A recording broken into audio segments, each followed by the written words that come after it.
If you are wanting to add more games into your homeschool day, but maybe you don't like owning a lot of things or spending a lot of money, or maybe you don't want either one of those out of necessity, stick around because I'm going to be sharing my favorite minimal and inexpensive games for your homeschool.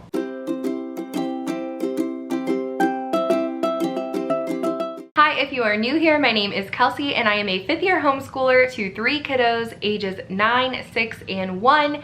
I am actually doing an open collaboration today hosted by Abby from Rooted and Rest and Jessica from the Waldock Way, so make sure you check out that link below. So Jessica is actually my favorite homeschool YouTuber probably, and she is a huge reason why we started adding so many games into our homeschool.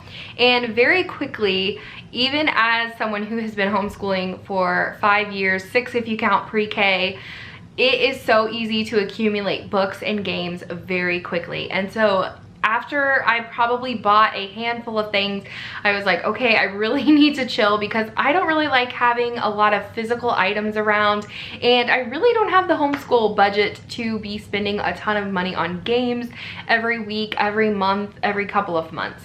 So I actually stumbled across some things that I think are a lot better for my family and might be a lot better for your family as well. So I am talking about printable games. So you can actually find so many printable games for free or very inexpensively. Some of these, for instance, this is a math game that my son does every day to practice his math facts. This is from the same person. This is the division facts. So this is another one that I got for free. It is just a Civil War board game. These are a couple other math games that I have printed out currently.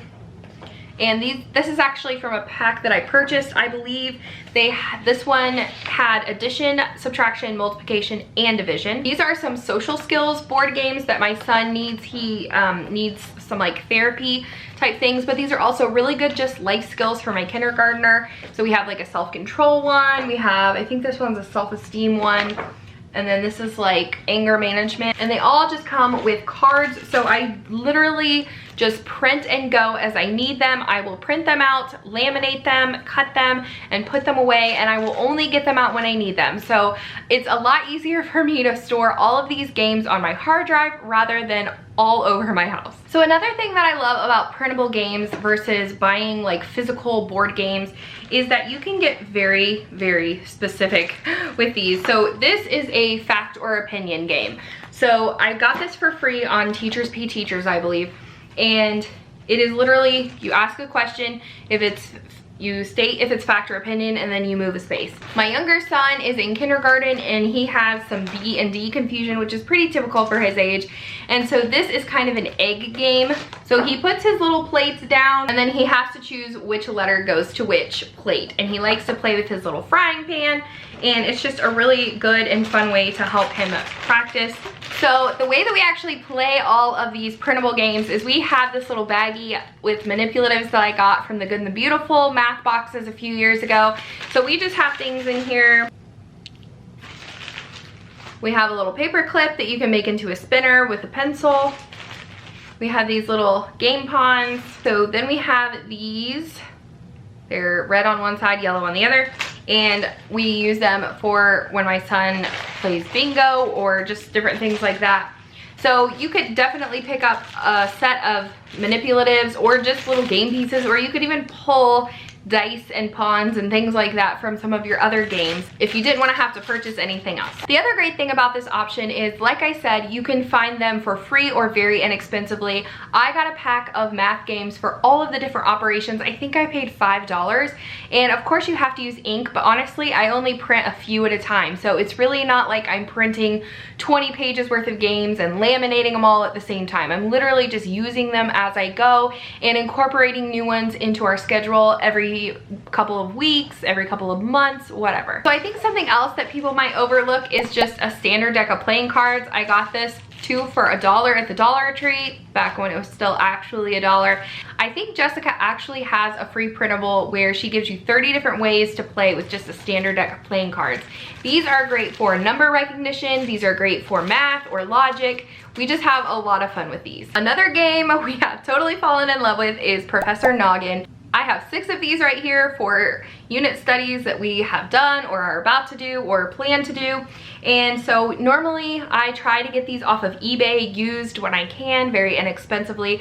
But even if you bought these brand new on Amazon right now, they're probably only running for about $10–15 depending on what it is. So the premise of these, if you've never seen them before, is that you just pull out different cards and then they have the student and the scholar. So when we start a unit, we pretty much stick to this side. Once my kids actually start learning all of the answers to the questions, we kind of start going over here, and you just use this die that comes with it, and it's numbers 1, 2, and 3. Some of the ones I purchased on eBay actually don't have the dice, so we just pull one from our other Professor Noggin box. This one is Space. We just finished Space a few weeks ago, and my kids were asking to play this every single night. They loved it. Some other games I wanted to mention that we actually frequent quite a bit. So this is one, it's Go Fish Alphabet. So this says it's good for ages 4 and up. So you can use this to practice your letter sounds, your capitals, your lower cases. Sometimes my son and I will play Go Fish with this. Sometimes I'll have him do a matching game, but this one's really fun and he really enjoys doing this one. These are another good option. I have seen these at the Target dollar spot. I've seen these at the Dollar Tree. They're a little bit similar to Professor Noggin in the fact that they're just trivia questions. They don't take up a ton of space because they're just a deck of cards. So I actually found this game brand new at the thrift store for $2, and this is Spot It, and if you went on Amazon right now, it's probably running for $10 to $15. This is a really fun game for logic and just one that my kids and I just really love to play. So if you've never seen Spot It, you have to try to match the card, your card, to this card. There's so many different ways to play. I think this one has like 6 games in one, but so for this one it would be the bomb would be the match. So each card just matches one item on the other cards, and we love playing this. This is another game that my kids are always asking to play. It doesn't take up a ton of room. It's fairly inexpensive, and it's really good for things like hand-eye coordination and logic, and it's just a really fun game. And these are definitely the type of games that you can find at places like thrift stores, or just things that you could get your kids for stocking stuffers or anything like that. That would be good to have in your homeschool room. I couldn't talk about our favorite games without including our favorite online game. This is 100% free. It's called abc.com, and they have different grades from pre-K all the way up to grade 6+.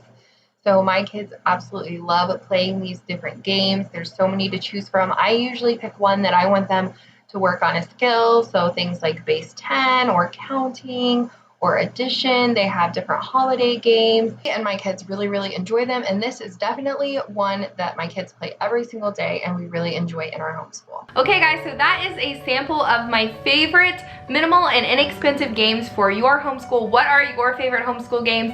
Please let me know down in the comments. Thank you so much to Abby and Jessica for hosting this collaboration, and make sure to check out that link in the description box to check out some other homeschool families to see what their favorite games are. Thank you guys so much for watching, and I'll see you next time. Bye!